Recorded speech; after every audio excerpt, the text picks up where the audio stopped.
Kita berdoa bersama-sama. Bapa dalam sorga, kami siapkan hati kami untuk mendengarkan firman. Berbicaralah kepada kami semuanya, supaya Roh Kudus menolong dan memberkati kami semuanya, sehingga kami boleh mengerti kebenaran daripada firman. Dalam nama Tuhan Yesus, kami sudah berdoa. Amin. Baik, ibu-ibu, kita udah belajar dari 1 Korintus kemarin ya. Demikianlah tinggal ketiga hal ini, iman, pengharapan, dan kasih. Dan yang paling besar diantaranya adalah kasih. Ya, benar ya ibu-ibu ya. Jadi kita udah belajar tentang kasih. Nah hari ini kita coba belajar tentang iman. Karena kan tinggal tiga, hanya tiga yang tinggal ya. Iman, pengharapan, dan kasih. Yang paling besar kasih. Kita udah belajar yang paling besar kasih itu. Nah tapi kita percaya juga meskipun kasih itu yang paling besar, masih ada juga yang disebut dengan apa? Iman, pengharapan, dan kasih. Ya, sebentar saya mungkin bisa menulis supaya kita punya gambaran ya tentang apa yang disebut dengan iman, pengharapan, dan kasih itu. Ya, sebentar saya saya coba tuliskan kepada ibu-ibu sekalian ya. Ya. Ya.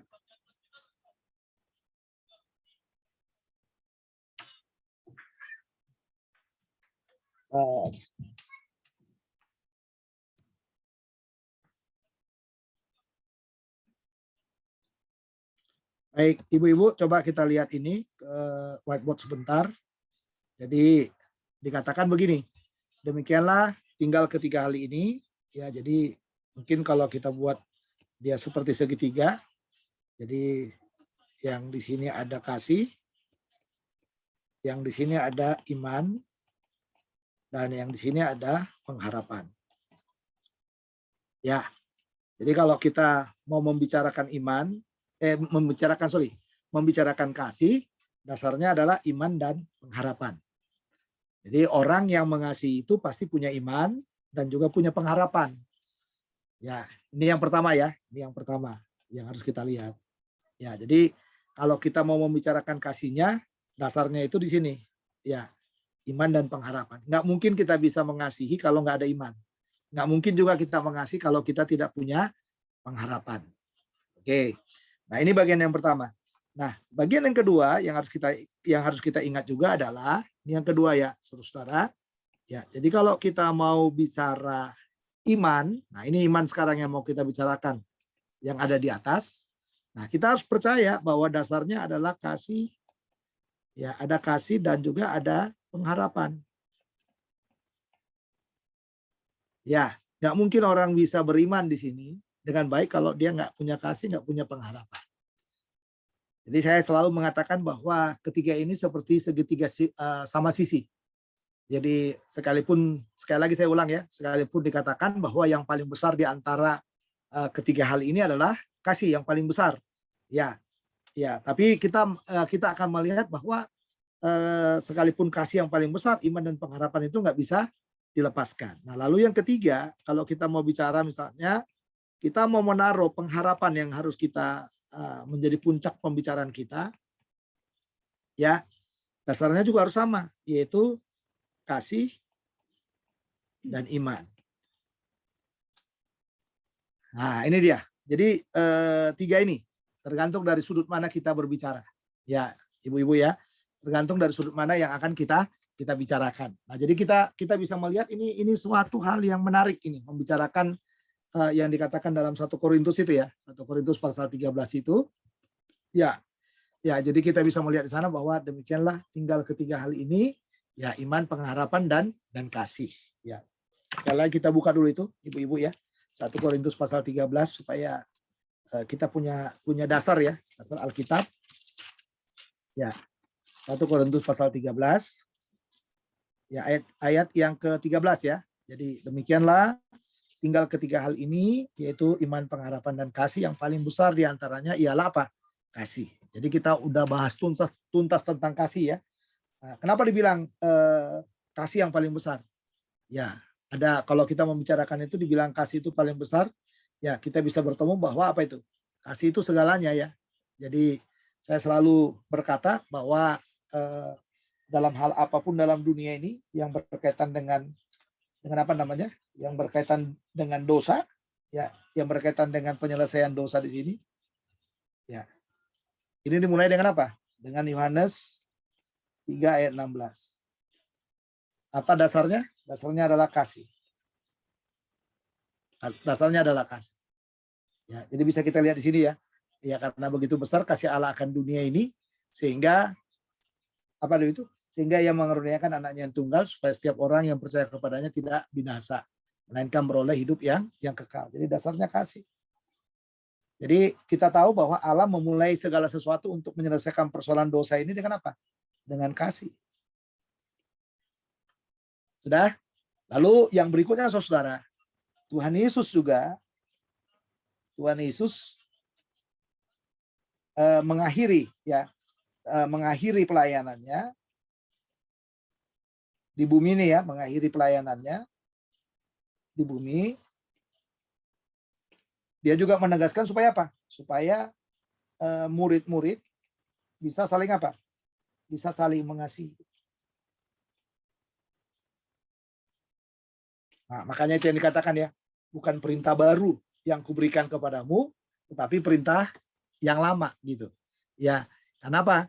Karena itu dikatakan kasihlah seorang dengan yang lain seperti kamu mengasihi apa? Mengasihi dirimu sendiri. Ya, mengasihi dirimu sendiri. Jadi kita bisa melihat di sini ya. Jadi Allah memulai kasih, Yesus juga mengakhiri pelayanannya sebelum terangkat ke surga itu dengan kasih juga, dan kita tahu juga nanti kedatangan Kristus yang kedua kali itu juga, ya, kedatangan Kristus kedua kali itu juga untuk siapa? Untuk para kekasihnya. Ya, untuk para salehnya. Ya, para salehnya ini siapa nih? Ya, itu kita. Kita yang menjadi apa? Kita yang menjadi kekasihnya. Ya, kekasihnya. Jadi karena kasihnya, ya kita lihat di sini ya, karena kasihnya, ya dia membawa kita kembali. Membawa kita kembali kemana? Kepada tempat yang dipersiapkan kepada kita. Jadi karena kasihnya, dia menyiapkan tempat kepada kita. Karena kasihnya juga, dia akan membawa kita juga kemana? Ke tempat itu. Makanya Tuhan Yesus di Yohanes pasal 14 itu, dia berkata apa? Ke tempat di mana aku berada, aku akan membawa kamu ke sana. Aku akan pergi menyediakan tempat bagimu. Nah, jelas ya saudara ya. Jadi semuanya itu pelayanan itu kenapa dibilang besar? Karena itu tadi Allah memulai kasih, Yesus juga mengakhiri dengan kasih, Yesus juga akan datang dengan kasih. Lalu apa lagi? Pelayanan dari para murid juga lewat Petrus itu didorong untuk apa? Untuk mengasihi. Makanya masih ingat Yohanes 21 ya. Ya, yang dikatakan Simon anak Yohanes, apakah engkau mengasihi aku lebih dari mereka ini? Jadi semua dorongan kata kunci dari semuanya itu kasih. Jadi makanya dibilang kalau kita bisa melihat bahwa kasih itu ya memang itu benar. Kasih itu paling besar ya, dan kasih itu tidak akan pernah hilang ya, nggak akan pernah hilang. Nanti juga kita kumpul di sorga juga, itu bagian dari kita yang saling mengasihi satu dengan yang lain. Orang-orang percaya yang berkumpul di sana juga adalah orang-orang percaya yang saling mengasihi satu dengan yang lain. Jadi kasih segalanya. Ya, kasih dan segalanya. Tapi ingat itu, yang selalu saya bilang, iman dan pengharapan itu juga penting. Kenapa saudara? Karena bagaimanapun gerak kita di dalam dunia ini, ya, dalam menantikan semua yang dikerjakan oleh Tuhan, ya, dasarnya adalah iman. Ya, dasarnya adalah iman. Jadi apa yang kita lakukan, apa yang kita kerjakan, apa yang kita buat, dasarnya adalah iman. Nah, mari kita lihat sekarang. Kita belajar tentang iman. Coba buka Ibrani pasal 11. Ya. Ibrani pasal 11 ayat 1 sampai dengan ayat yang ketiga.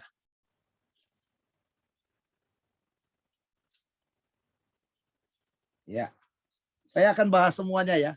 Dengan berseri saya akan bahas. Jadi hari ini konteks kita bicara tentang iman. Ya, setelah kita bicara tentang kasih, ya. Kita bicara tentang iman, mari kita lihat di dalam Ibrani pasal yang ke-11 ayat yang pertama sampai dengan ayat yang ketiga. Demikian dikatakan iman adalah dasar dari segala sesuatu yang kita harapkan dan bukti dari segala sesuatu yang tidak kita lihat. Sebab oleh imanlah telah diberikan kesaksian kepada nenek moyang kita. Karena iman kita mengerti bahwa alam semesta telah dijadikan oleh firman Allah, sehingga apa yang kita lihat telah terjadi dari apa yang tidak dapat kita lihat.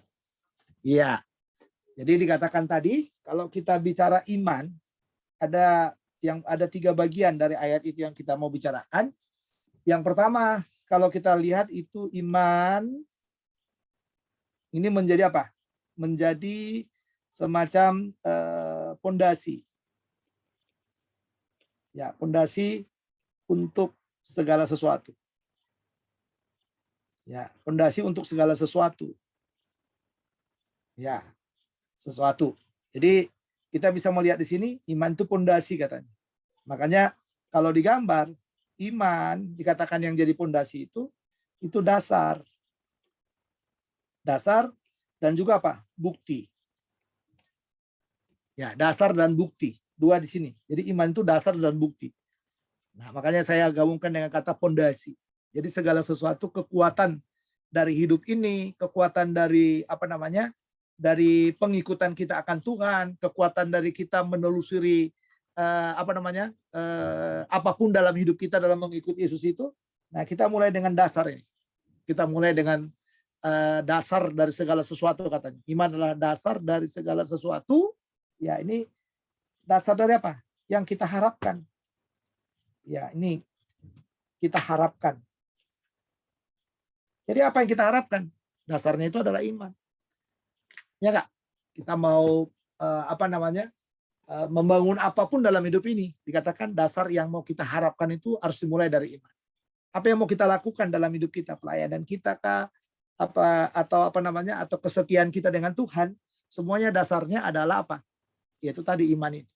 Jadi makanya iman dikatakan adalah dasar dari segala sesuatu yang kita harapkan. Ya. Jadi pertanyaannya, apa yang kita harapkan? Kesembuhankah yang kita harapkan? Dasarnya adalah iman. Ya. Apa yang kita harapkan? Berkatkah yang kita harapkan? Dasarnya adalah iman. Ya. Apa yang kita harapkan dalam hidup ini? Kesehatankah? Dasarnya iman. Ya. Apa yang kita harapkan? Mungkin banyak hal yang bisa kita catat dalam hidup kita tentang kata yang disebutkan yang kita harapkan. Ya, jadi segala sesuatu yang kita harapkan dikatakan dasarnya adalah iman. Kita sukses, dasarnya adalah iman. Ya, kita bahagia, dasarnya adalah iman. Kita sehat, dasarnya adalah iman. Jadi segala yang kita buat dalam hidup ini, ya saudara ya, segala yang kita buat dalam hidup ini, kita harus percaya sepenuhnya bahwa dasarnya itu adalah apa? Dasarnya itu adalah iman. Ya, jadi jangan sampai kita tidak beriman kepada Tuhan kita. Ya, dasar mengikut Yesus adalah ya, iman. Ya enggak? Dasar kita untuk diselamatkan adalah iman. Ya enggak? Jadi semuanya iman. Jadi dalam hidup orang percaya itu tidak ada yang tidak iman namanya. Segalanya iman. Makanya kalau kadang kita ketemu dengan orang yang begitu banyak ngomongnya, ya begitu menganggap bahwa segala sesuatu dia bisa tempuh dengan cara hidupnya, saudara, itu adalah orang-orang yang tidak mengerti beriman. Orang-orang yang sudah apa? Yang sudah keluar dari realnya Tuhan. Ya, itu sebabnya kalau saudara melihat di dalam di dalam Habakuk, coba kita lihat Habakuk. Mari membuka Habakuk.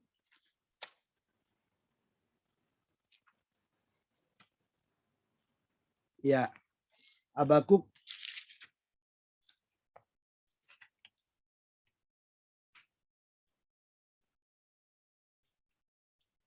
Ya, Habakuk. Mari kita lihat pasal yang kedua ya. Ya. Pasal yang kedua. Ayat yang ketiga. Ayat yang keempat, maaf. Sesungguhnya orang yang membusungkan dada tidak lurus hatinya. Tetapi orang yang benar itu akan hidup oleh percayanya. Orang sombong dan hianat, ya, dia yang melagak, tetapi ia tidak akan tetap ada. Ia mengangakan mulutnya seperti dunia orang mati, dan tidak kenyang-kenyang seperti maut. Sehingga segala suku bangsa dikumpulkannya, dan segala bangsa dihimpunkannya.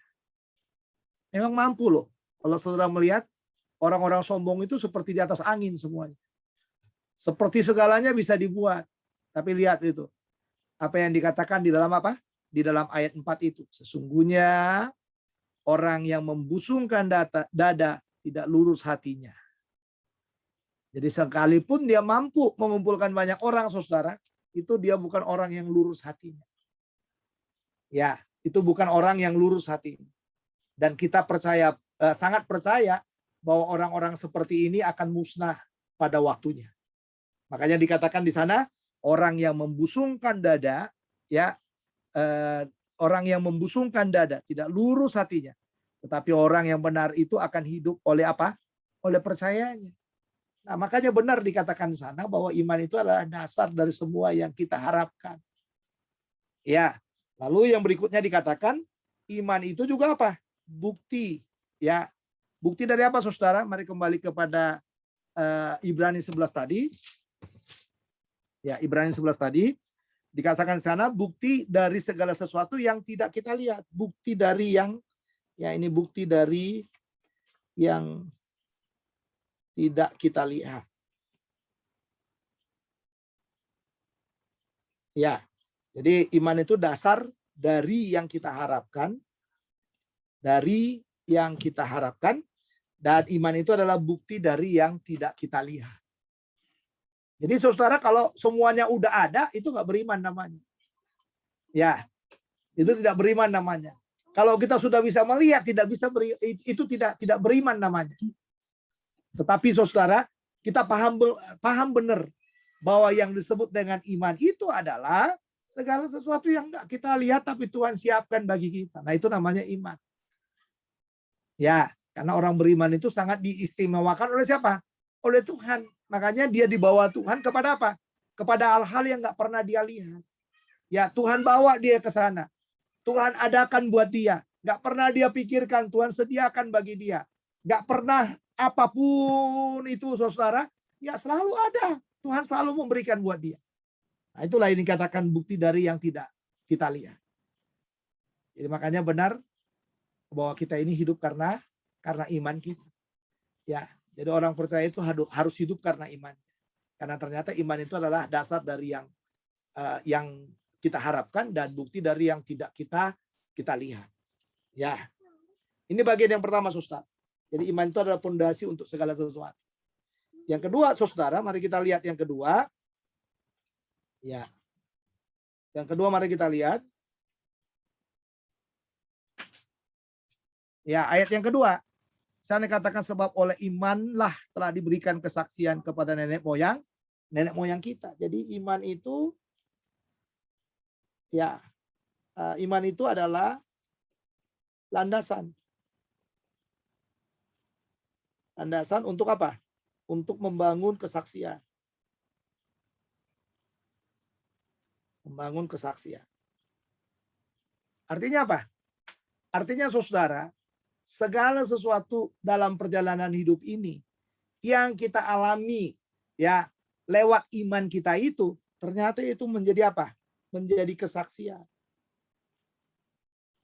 Dan kesaksian itu adalah yang bisa dikatakan adalah kenangan. Bukan kenangan, bukan sekedar kenangan, tapi kesaksian itu adalah pengalaman. Pengalaman apa? Pengalaman berjalan dengan Tuhan. Ya, perjalanan pengalaman berjalan dengan Tuhan. Itu yang namanya kesaksian. Makanya orang percaya itu penuh dengan kesaksian. Menit-menit dari hidup kita itu penuh dengan kesaksian. Apapun yang kita buat dalam hidup ini, semuanya bicara kesaksian di dalam. Ini ya, jadi pengalaman berjalan dengan Tuhan itu disimpan dalam satu memori yang namanya kesaksian. Jadi pengalaman iman itu adalah pengalaman yang disebut dengan pengalaman kesaksian itu.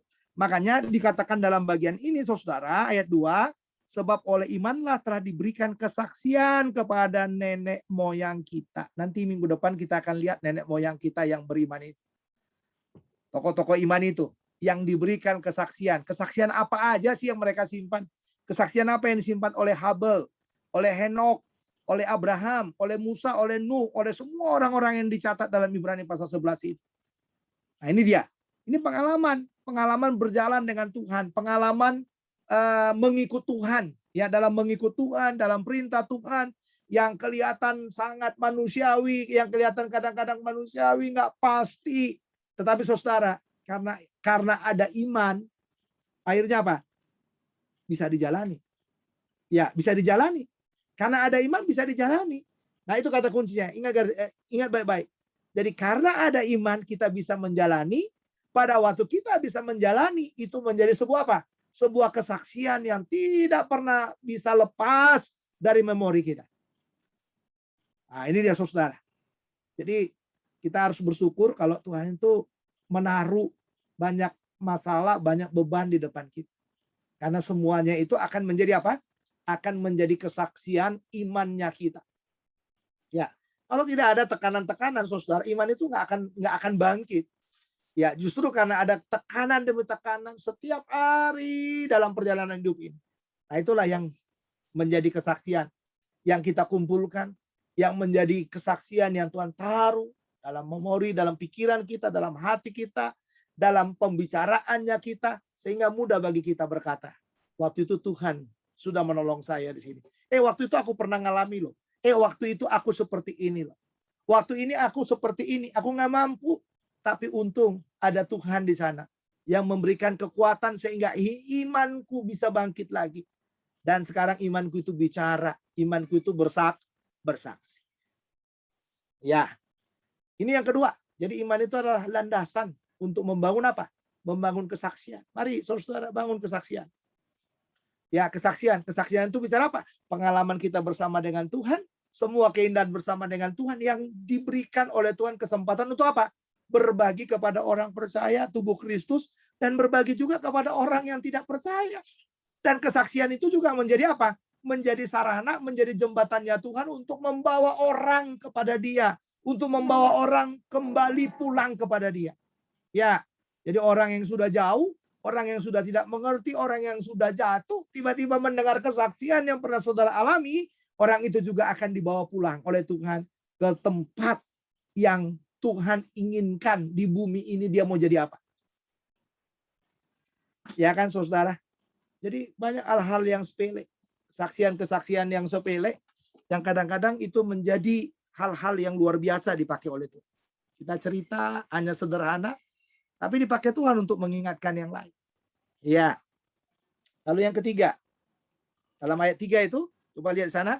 Karena iman kita mengerti bahwa alam semesta telah dijadikan oleh firman Allah, sehingga apa yang kita lihat telah terjadi dari apa yang tidak dapat kita lihat. Jadi yang ketiga itu, iman itu bukan hanya landasan untuk bersaksi, tapi iman itu ya adalah landasan untuk apa? Untuk mempercayai bahwa Allah ada.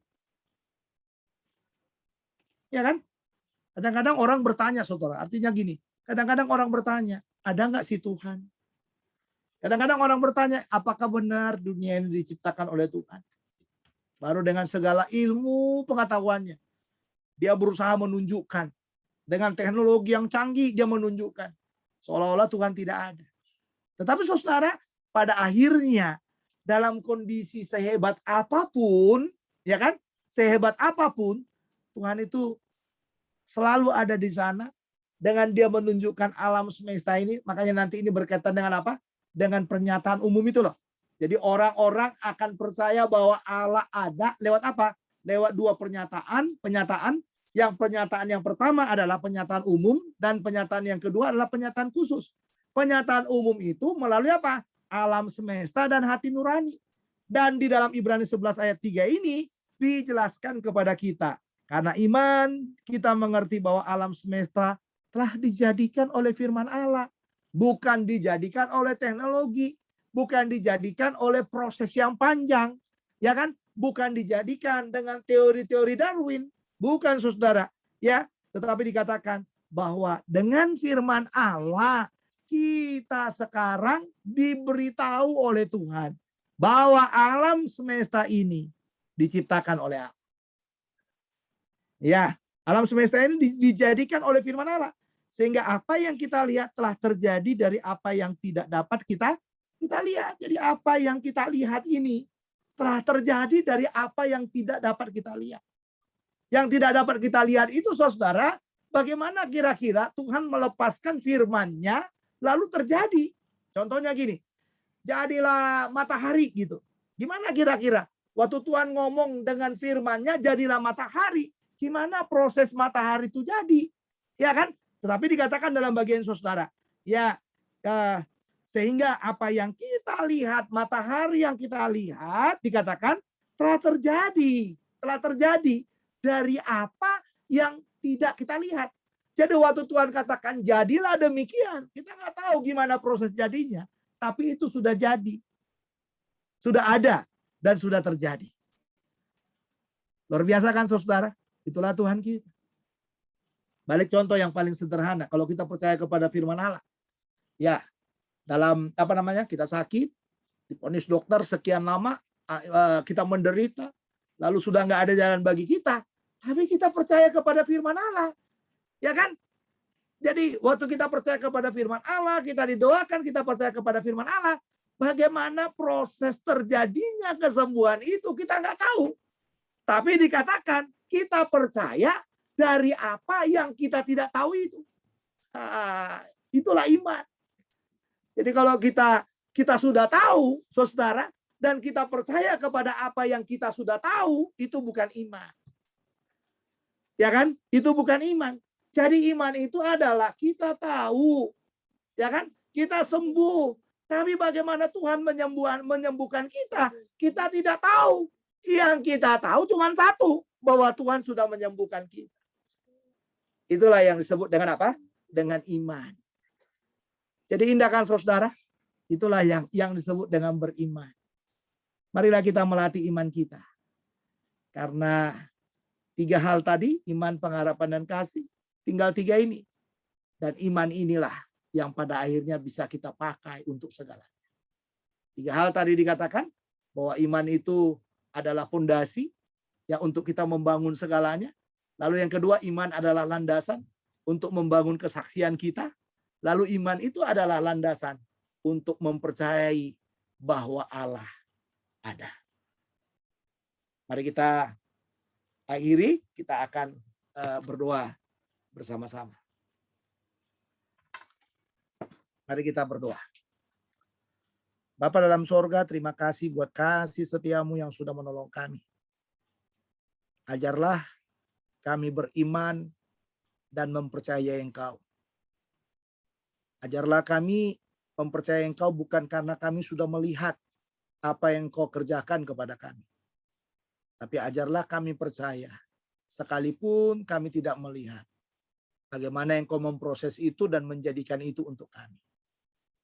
Dan biarlah Tuhan menolong kami untuk kami boleh mempercayai Engkau segalanya bagi kami. Dengan iman percaya kami.